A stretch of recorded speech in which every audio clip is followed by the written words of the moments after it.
Some stories are just stories. You hear them around a campfire, a flashlight held under your chin.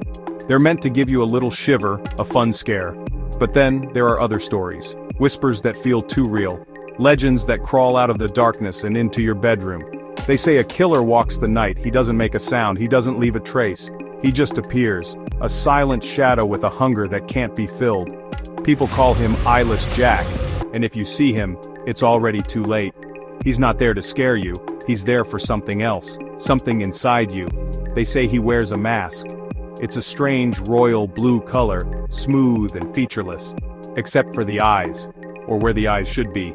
From these empty sockets a thick black liquid constantly drips. It runs down the front of the mask like inky tears. It's the last thing you see before the darkness takes over. Mitch lived in a quiet house at the edge of the woods. It was the kind of place where the loudest sound at night was the chirping of crickets. He never worried about locking his bedroom window. Nothing bad ever happened in his town. But one night, something changed. A cold draft woke him from a deep sleep. He remembered shutting the window before bed. Shivering, he pulled his blankets up to his chin, the feeling of being watched. His eyes slowly adjusted to the darkness, and then he saw it. A figure was standing over his bed. It was tall and slender. The figure wore a blue mask, 2 black holes where its eyes should have been. A dark liquid dripped onto his comforter. Drip, drip, drip. It was Eyeless Jack. The figure raised a hand. Long, sharp claws glinted in the moonlight.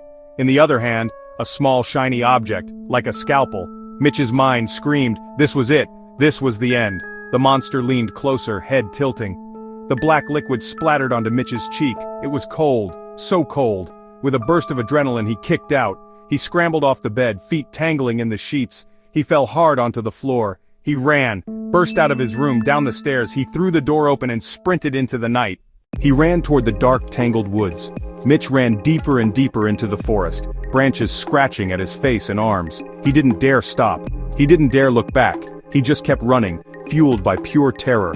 The trees seemed to close in around him, their dark shapes like monsters in the shadows. He tripped over a root, tumbled into a pile of damp leaves, the wind knocked out of him. He lay there, gasping for air, every muscle in his body screaming. He stayed perfectly still, listening. Nothing, only wind whispering through the trees. Panic faded, replaced by a throbbing pain in his side, a sharp, stabbing ache right below his ribs. He thought he'd pulled a muscle. He slowly got to his feet, wincing with every movement. Pain worsened. A wave of nausea washed over him. He felt dizzy and weak.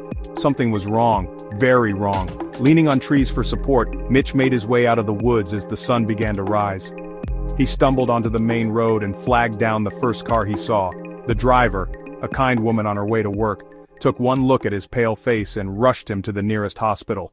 In the emergency room, doctors swarmed around him. They asked questions he couldn't answer. The doctors performed an ultrasound. Mitch watched the fuzzy black and white image on the screen, not understanding. Then he saw the doctor's face, pale and confused. The doctor turned to him, expression grim. "Son," he said slowly, "we don't know how to explain this, but your left kidney, it's missing." After a few days, the hospital released Mitch. The police had questioned him, but his story sounded insane. They thought he was hallucinating or trying to cover something up. They checked his house, but there were no signs of a break-in, no fingerprints, nothing. With nowhere else to go, Mitch finally had to return home. His older brother, Edwin, hadn't answered any of his calls. The front door was unlocked, just as he had left it. "Edwin?" Mitch called out, his voice trembling. The house was silent, too silent. He slowly climbed the stairs, each step echoing in the stillness.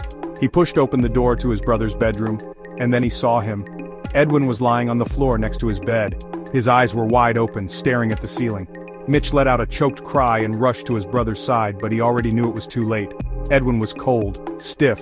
Then Mitch saw the blood. A dark, gruesome stain on his brother's shirt, right over his side. With a shaking hand, Mitch lifted the fabric. A ragged, bloody cavity was torn into his brother's flesh. His kidney was gone. This wasn't a clean surgical cut like his own, it was ripped out, viciously. Bite marks ringed the wound, as if some wild animal had been chewing. It had been eaten. They said Jack was once a normal college student, just a regular kid. But he was taken by a dark cult, used in a sacrificial ritual that went horribly wrong. It twisted him into something new, something monstrous that now craved what it had lost. He wasn't just stealing organs, he was eating them, What kind of monster hunts in the dark, not just to kill, but to feast?